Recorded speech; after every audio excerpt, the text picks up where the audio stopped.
Welcome to Deep Discussions Live and Learn podcast. Thank you so much for tuning in, and thank you as always for your support of Deep Discussions' mission to inspire a better tomorrow. Today's discussion, we will be talking with a return guest. She was on an episode with me about a year ago, I believe it was, where we discussed one of her wonderful books. And she's here to share another one that she wrote, and she's full of inspiration, and it's always good to have a conversation with her. So we're going to talk about her book, but before we get into it, as you know, I like to start each episode off with a poem that I wrote, and this one is entitled, I Am Who I Am. I am who I am, take it or leave it. So I'm supposed to stop because you didn't receive it? Well, that's second nature. It happens so fast. Meet me halfway. It won't be your last. I didn't change. I just feel unfit. Trying to adjust, heart's telling me to quit. I tried convincing me to take off my mask. I've been hiding this long, my eyes focus solely on the task. Leaving no room for doubt to creep in. The further I get, the less I'm seeing. I looked up way high, then my head drifted down. My eyes are deceiving me. Am I closer to the ground? I am who I am. You like what you see? That ride was wild. I just have to stay me. So today's discussion, we will be talking about a book that Dr. Susan Schwartz wrote entitled Imposter Syndrome and the As-If Personality in Analytical Psychology, the Fragility of Self. The imposter syndrome is something that is common, that a lot of us can relate to, whether directly or indirectly.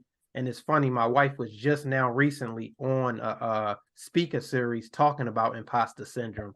So I found it quite coincidental that, a few days later, I'm having you on to talk about it today. So before we dive into the discussion, for those who haven't met you, tell them a little bit about yourself and share what brought you in today to discuss your book. Well, I'm an analyst of Jungian psychology, which means that I dive deeper into what is going on with a person. And the book and what I do anyway is to look into who is real and what are the things that take away our own reality and take us away from really being able to express who we are. And I think that analysis and anything in a deep look will go way into discovering I am real, or who is the real me, and where do I fit? And I don't want to fit in a phony way. I want to be me, and I don't want to have to go along with something which is not me. And that essentially is what analytical psychology is about, and the book, because it means the process of being your individual self. It doesn't mean staying away from the world. It means being in the world as you are, not as somebody who tells you to be. So that's really the essence of what I do, and the essence also of the book. Wow. And again, that's a topic that, again, I'm sure many, including myself, can relate to and can learn a lot from you about, as far as your book, as far as your expertise and your analysis.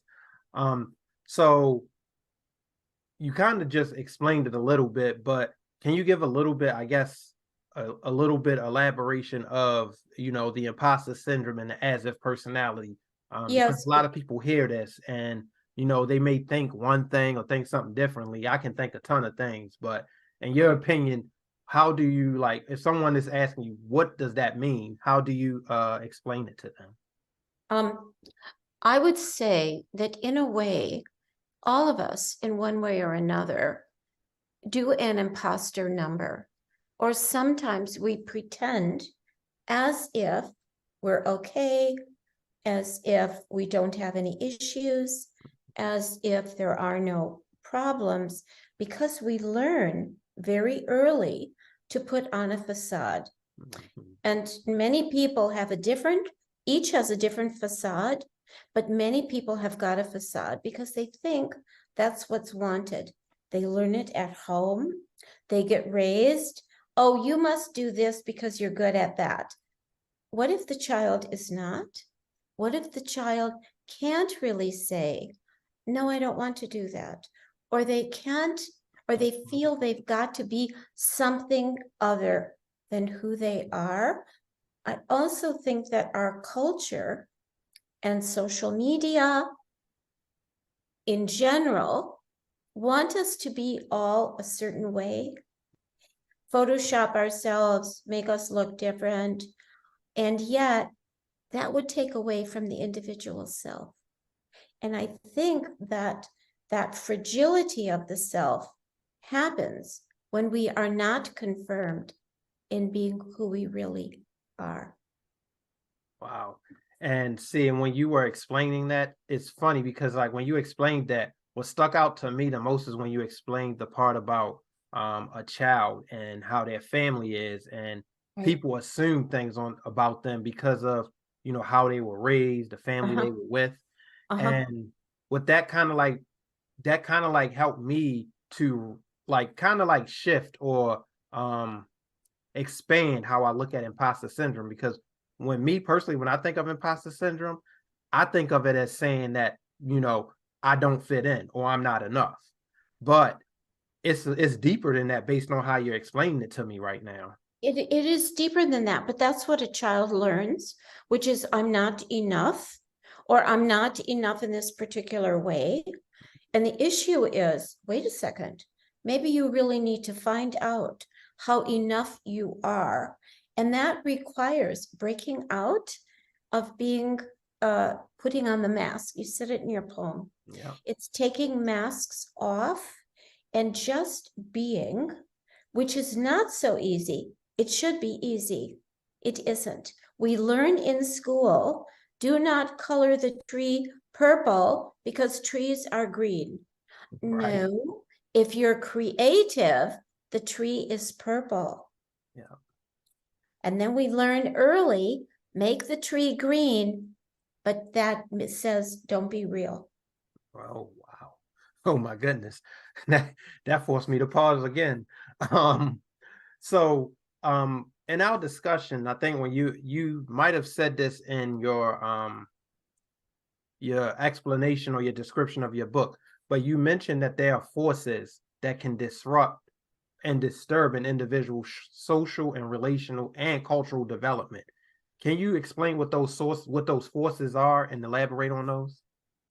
Well, we've already mentioned a few. Mhm. One is family structure, cultural structures, class structures, economic structures,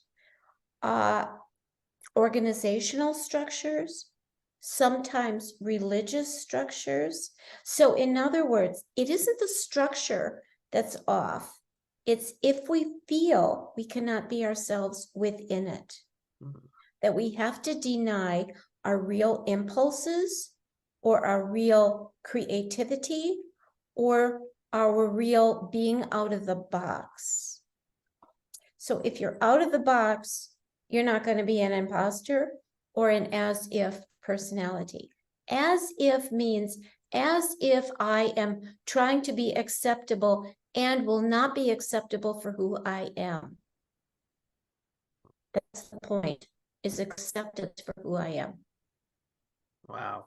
Yeah, and see, when you said organizational, I think that that's probably the one that a lot of people, well, probably family too and social, but I would think like for me, the first thing I thought of is organizational because, you know, when I was talking to my wife a couple of days ago, I was telling her about, you know, how I'm trying to, you know, build my platform up and I want to make it mean something.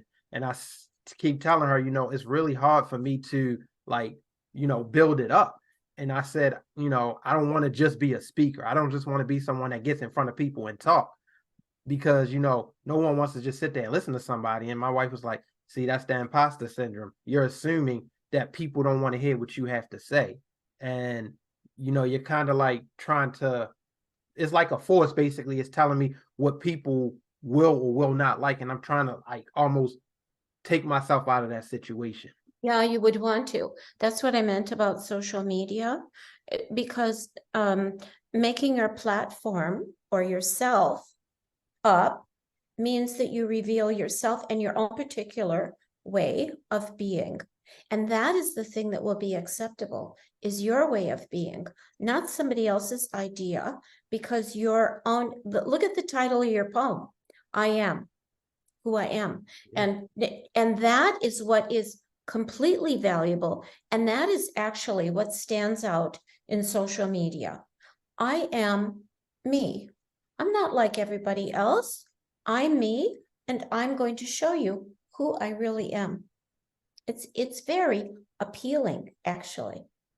Yeah, it is. And, the need for validation and acceptance usually is kind of like the source of that imposter syndrome, feeling like, oh, I'm not going to be accepted. I don't feel validated in this space. So you try to, impose yourself or make yourself look like or be someone else just for acceptance. Yes, but you see, yeah, you're right. The power of acceptance, we learn when we go to school. Yeah. Everybody, Right. right? All the kids have to lay down at a certain time. You have to eat a certain food. You have to do this. You have to do that. We learn it very early. But as we grow, if we are strong inside and we learn to be strong, then we know that it's okay to be us and present the us out in the world. There is another piece, though. It's not very easy. No, it's not. Not most people want you to be fit in this slot. But what if that slot is not you? What if it isn't right for you to do that? And what if you just have to keep on going, putting yourself where you really are and seeing what will happen? Not to get however many hits on social media, that's just a metaphor, but to get the real validation, as you said, back. Yeah. Mhm. So I went and visited your website. You had a quote, I hope I'm pronouncing his last name right, quoted by Andre Ackerman or Asaman. Asaman, yeah, yeah. It's a Um, great quote. and he said, "Nothing was as it seemed. I was Yeah. not as I seemed. I was confronted by the possibility that perhaps the truest thing about me was a coiled identity, my irrealist self, Yes. Yes. a might have been self that never really was, but wasn't unreal for not being and might still be real, though I feared it never would." So that Yeah. quote, I had to read that quote probably like 5 or 6 times to Yeah. actually figure out, exactly what he was saying. So can you elaborate on that quote or explain what that quote means? Well, I'm so glad you found that quote. It's one of my all-time favorites because it also speaks about the conflict inside to be the real self and to be the irreal self. Who is the real self? Who is this other self? And through the conflict, you find out who you are. But it is not an easy thing to stay with the conflict. It means you hold, this is me, and this is also me. And I am a combination of all of the me's. I'm not just one, Okay. but my real self is many selves that I can put on and take off, not to find acceptance, but to express who I am. Yeah. So when people say like, because I know a lot of people that will from time to time say, "Oh, that's my alter ego."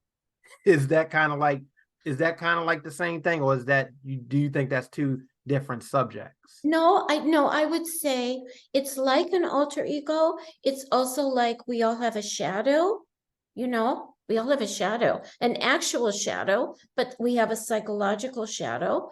But parts that maybe we show, we don't show, potential we are not using. We have masculine, feminine, Mhm. all combinations in between. So we have lots of selves. We have lots of alter egos, you could say.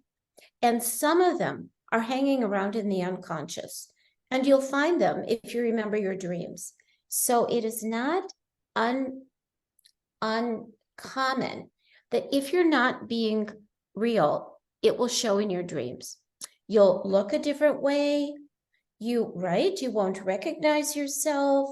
Somebody will be there with a mask on, all different kinds of characters, and they are telling you this is you as well. Wow. They'll help guide you so that you stay within the real self, not the irrealis part. Wow. That's that's deep there.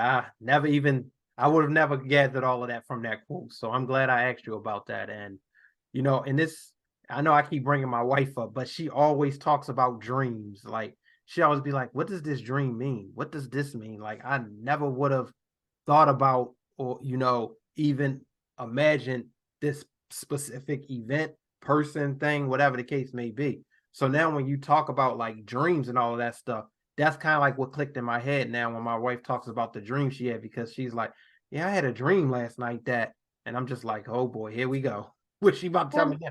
So now I have your knowledge and your explanation of it now when I hear her say that stuff. Yeah, well, also.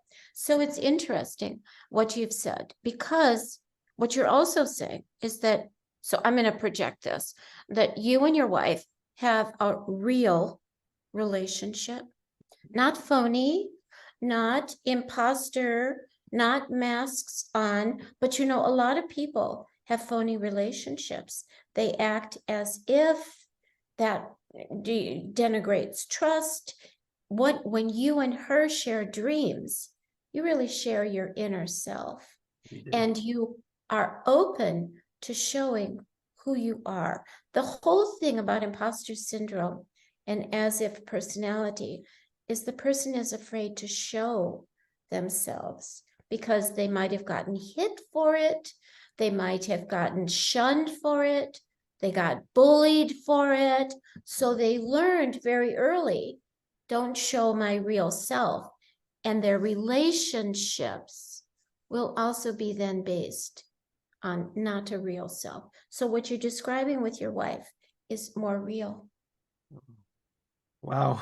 It's funny now, you speaking of real, this is probably going to totally flip the script now. So when I was reading and learning more about your book, it kind of sparked a thought of how people used to say, "Fake it till you make it." Yeah. How people used to have that thought process. So what is your view and your opinion of this notion when people say that?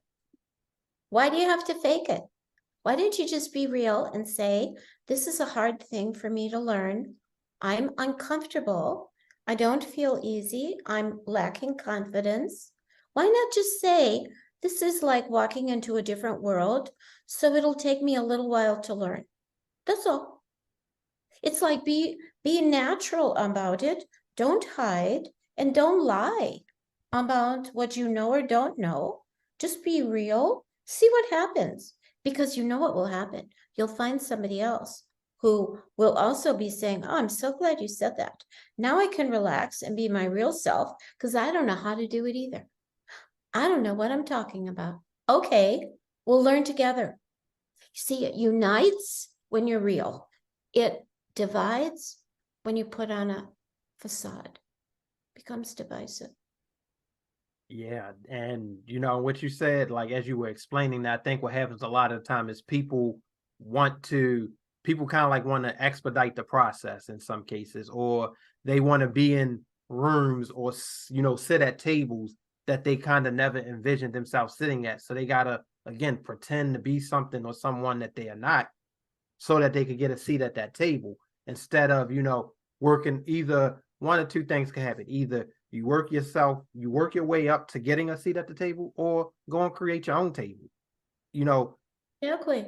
Create your own table with your own experiences, your Yeah. own skills, your own whatever that table is made of. Create your own table and invite people of similar and different backgrounds, so that you can say, "Look, I don't need a seat at that table. I created my own table, and this is a table that includes many people." Yes, but the imposter syndrome and the as if personality oftentimes our people, this is not always, but they want things the same. If they feel more comfortable if it is the same. They won't be threatened because their self is fragile. But if you're strong enough, you say, I want the differences. I want to learn. I want to grow. I'm curious. I'm curious. So come to my table so that I can learn about you, and I'm going to tell you about me. But you have to have a certain sense of solidity and security to do that. And that's what's under the imposter and the as if person. They don't feel very solid at all. Wow. Yeah. Wow. So I'm gonna give one more thought on this, and then I'm gonna give you the floor to share anything you want about your book before I transition to the next segment. But my Okay. thought about this is the imposter syndrome, like putting on a facade and, faking it till you make it and all of that stuff. It takes a lot of energy to do that. Too That's a much. lot of wasted energy. That's energy that you could use in being the real being, genuinely being yourself, and I can't sit up here and say that I'm, without guilt of, always being my real self. Because sometimes there were situations and times where I felt like I had to be something different, be someone that I'm really not, just to, get an opportunity. But that takes a lot more energy than necessary. It's easier just being yourself and saying, if they're not going to accept me for who I am, someone will. Well, that relates to having confidence that Yeah. you will find the acceptance, and you will find verification of what you believe and who you are. And when you don't, and when you are challenged, you will meet the challenge. You won't collapse. You won't fall apart. Right. Right? You'll be able to climb the mountain, as it were. Well, thank you so much for sharing that. So now we're going to transition over to the spiritual relief segment, where I read a Bible verse and share a thought or two about the verse. And it's related to today's topic, obviously. This verse comes from 2 Kings chapter 8, verses 5 through 7. And it reads, and I hope I pronounced his name right. Gehazi started telling the king how Elisha had brought the one who was dead to life again. Then the woman whose son he had brought back to life asked the king for her house and field. And Gehazi said, My lord, O king, this is the woman and this is her son, whom Elisha brought back to life. When the king asked the woman, she told him what had happened. So the king chose a certain captain to help her, saying, Give her all that was hers, and give her all the food taken from the field, from the day she left and the land until now. So my thoughts on this verse is, when we feel something is missing in our life, it is usually an invitation to connect with God. What we think is the missing element is held by God, and he is awaiting our acknowledgement of him and his presence. God's presence is what's missing. So when we feel we have to be someone different or step into, put our mask on, we're rejecting God. We're saying, God, how you created me is not good enough. I got to be something different. And usually, again, like I said earlier, that takes a lot more energy. And honestly, it usually does not result into positive results when you're trying to be someone different. You go and carry yourself in the way that God created you. Leave the mask off and let God bring you to how he designed you to be. If you have any thoughts on that verse, Well, I wanted to add to that. It was an absolutely. interesting verse because it speaks a little bit about coming to life again, Yeah. like rebirth.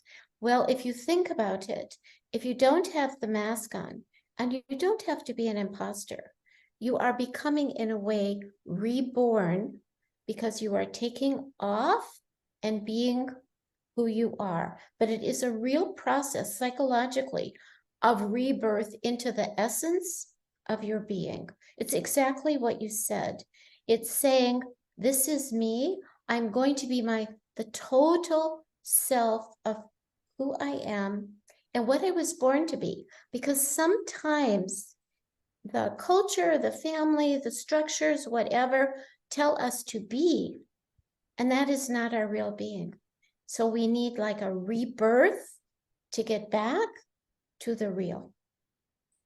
100% agree. And I love that word that you use with rebirth and reborn, because that is exactly how, how it feels when you felt like you had to be someone different for a long time, whether it be in a workplace, in a relationship, whatever the case may be. And once you kind of like get out of that situation you know, that has been harming you, or kind of like, strangling you for the longest time, Right. you finally get out of that situation and feel like you can be who you were truly called to be. It does feel like a rebirth. So I can definitely relate to that.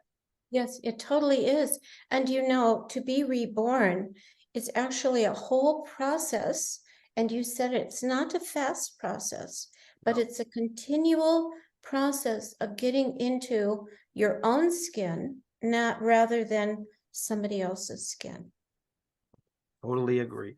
Thank you so much for that. So the last segment that we have is a little bit more fun.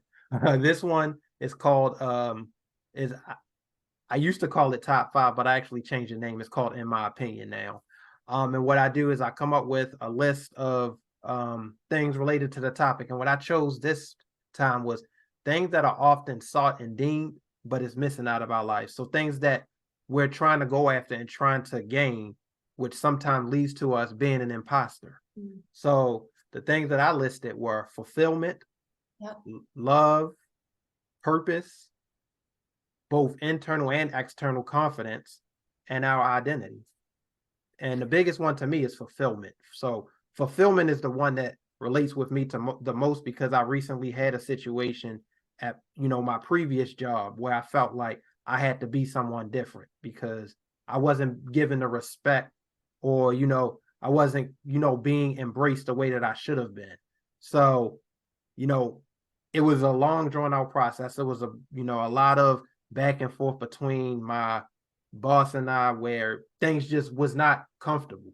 And unfortunately, things had to get uncomfortable for me to let them know that, look, I'm not, I do not feel like I'm being embraced the way I should be, because for so long I felt like I came in expecting be, to pretty much have more responsibility, to be a subject matter expert in what I was doing, but I became more of like, an administrative assistant, more of a support person. And that's not what I was called to do, or what I felt like I was supposed to be. So it got to a point where it just, things got tense and was uncomfortable. I eventually, left that employee and now work somewhere else. And when you said that word rebirth, I just started about a month ago, and I felt, a new sense of energy. I Yeah. felt, like I can actually do what I thought the job was called for me to do. And I'm doing the same exact job, just, you know, the the title is the same pretty much, but I'm doing the same thing, but it's more now. I'm doing it at a higher level, and I'm doing what I actually envisioned the job to be. So sometimes, I think what that situation taught me is oftentimes sometimes you have to challenge people. And when people push back on your challenges, because challenging people is a sign of confidence, and confidence in Absolutely. who you are, what you know, and what Mhm. you bring to the table. So don't Mhm. be afraid to challenge people, and show them, look, I have another idea, or I have a different way that we can do this. And if they don't meet your challenge with, like, cooperation, and aren't trying to be cordial, then that's not the situation for you. And don't let how other people react to your ideas, your thoughts, and what you have to bring to the table. Don't let their reactions dictate who you are and how you feel about yourself. I agree with you.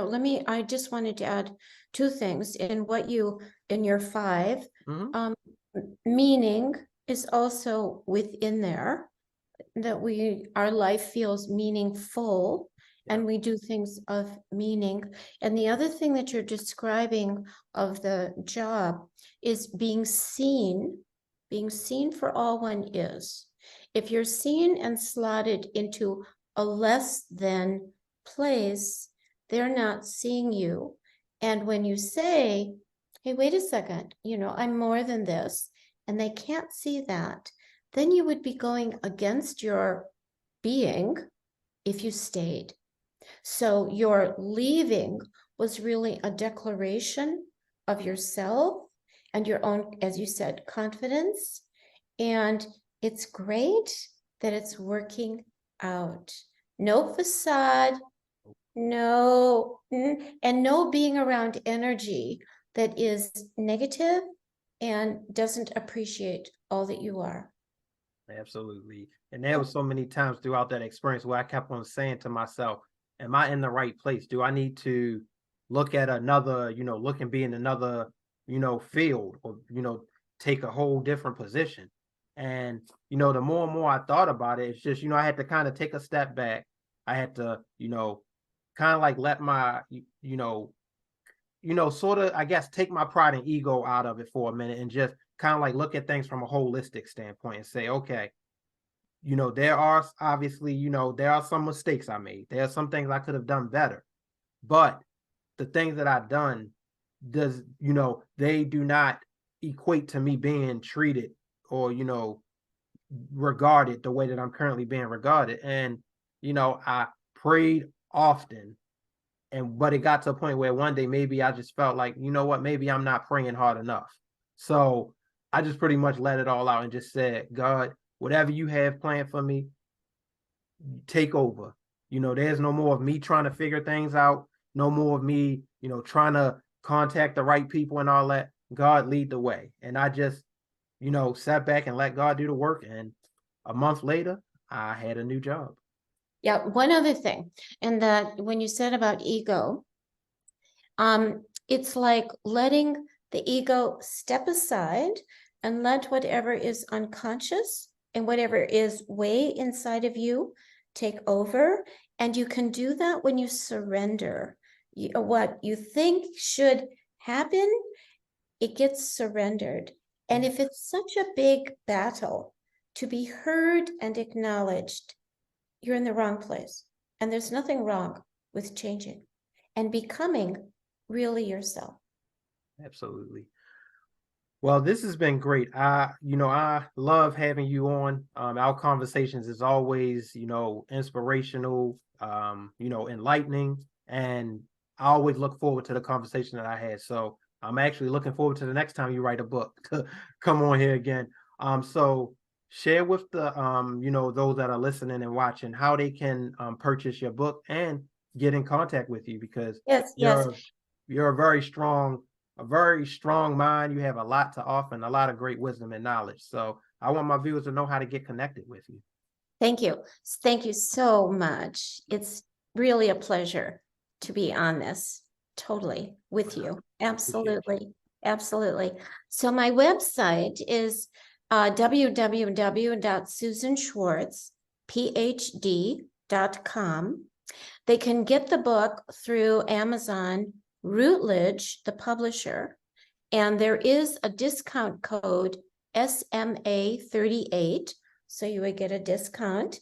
And that's how you can find the book anywhere on the website where there's book sites, but the discount code is only with Routledge, SMA38.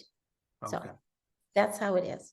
All right, sounds good. Well, I'll make sure, I think you had shared that in the email with me. So I'll make sure I'll share all of that on my website, and I'll put it'll be at the end of this video. So I'll have a page that shows all of those details. So just make sure you email it to me so that I can make sure I have all of the right information. So again, this has been great. Thank you so much for being a guest on the Live and Learn podcast. It's been wonderful to talk to you about the imposter syndrome. That is something that, again, that plagues a lot of people's ability to grow and to develop. So I appreciate you being on, and I look forward to the next time we connect. Thank you. I do too. It's been my pleasure as well. Thank you. All right. Thank you so much for subscribing and supporting Deep Discussions' mission to inspire a better tomorrow. As you know, you can follow me on all major social media platforms, and you can visit my website at www.deepdiscussion.org. Thank you so much for your time and your support. Enjoy the rest of your day.